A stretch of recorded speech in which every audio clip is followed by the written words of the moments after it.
افطاری ہمارے ساتھ اس کی طے ہو گئی، مسجد چلا گیا، مغرب بعد لینے گیا تو کہنے لگا عشاء کے بعد آنا، اب تو میں نے پانی سے افطار کر لیا، کھانا کھانے جاؤں گا تو جماعت رہ جائے گی۔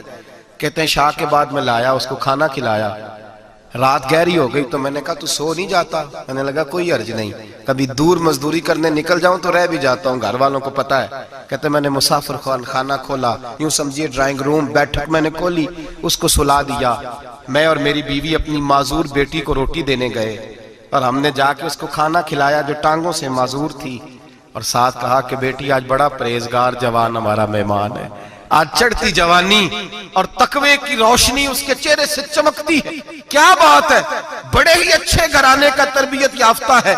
کہتے ہیں بچی کو کھانا کھلا کے لوٹے، اپنے کمرے میں سو گئے، بیٹی اپنے کمرے میں لیٹ گئی، ترس گئے تھے کہ بیٹی قدموں پہ چلے۔ تہجد کا وقت ہوا تو دروازے پہ دستک ہوئی، بڑی بے چینی کے ساتھ اٹھے میاں بیوی، کون ہے؟ بیٹی کی آواز آئی، ابا جی دروازہ جلدی کھولیں۔ کہتے ہیں کلیجے پھٹنے لگے، ذہن بکھرنے لگے، سوچے ہیں کہ وہ 2-1 منٹ ہمارے اوپر پہاڑ بننے لگے، دروازہ کھولا تو وہ بیٹی جس کے لیے ترس گئے تھے کبھی چلے گی، وہ اپنی ٹانگوں پہ کھڑی ہے، کبھی دوڑ کے ادھر جاتی، کبھی دوڑ کے ادھر آتی۔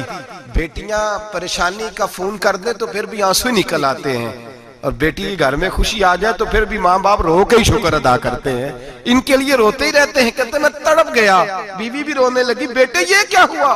ہم تو مایوس ہونے لگے تھے معاذ اللہ کہ اب تو ٹھیک نہیں ہوگی، کیا ہوا؟ کہنے لگے ابا جی اماں جی آپ نے بتایا نا نیک جوان آیا ہے، نیک آیا ہے، تو میں آپ چلے گئے تو میرے دل میں خیال آیا اے اللہ اگر وہ واقعی نیک ہے تو اس کے صدقے مجھے شفائی عطا فرما دے، یا ایھا الذین آمنوا اتقوا اللہ وابتغوا الیہ الوسیلہ، اے اللہ صحت ہی دے دے۔ کہتے ہیں ابھی میری دعا بھی پوری نہیں ہوئی کہ میرا وجود حرکت کرنے لگا، اور یہ دیکھو میں اٹھ کے کھڑا ہو گئی ہوں۔ کہتے ہیں ہم لوگوں نے یہ دیکھا تو بھاگے اس کے کمرے کی جانب، جب دروازے پہ ہاتھ رکھا تو دروازہ کھل گیا، آگے گئے تو پلنگ خالی تھا، ایک رکا چھوڑ گیا ہے۔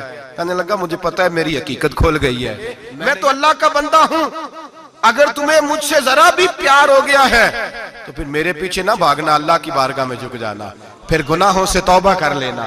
کہا وہ تربیت یافتہ جوان آیا ہے اور مجھے بدل گیا ہے۔ میرے بھائی ماں باپ کی ذمہ داری اولاد کو نکھارنا ہے، ان کو سنوارنا ہے، روزی روٹی کی ذمہ تو اللہ تبارک و تعالی نے لیا ہوا ہے، جو ڈیوٹی اللہ کی تھی وہ معاذ اللہ ہم نے اپنے ذمہ لے لی ہے۔ اولاد کو رزق حلال کی تربیت کریں، انہیں حکم دیں کہ وہ ہاتھ نہ پھیلائیں، انہیں کہیں کہ وہ محنت کر کے کھائیں، لیکن اصل تو ان کا اخلاق سنوارنا ہے۔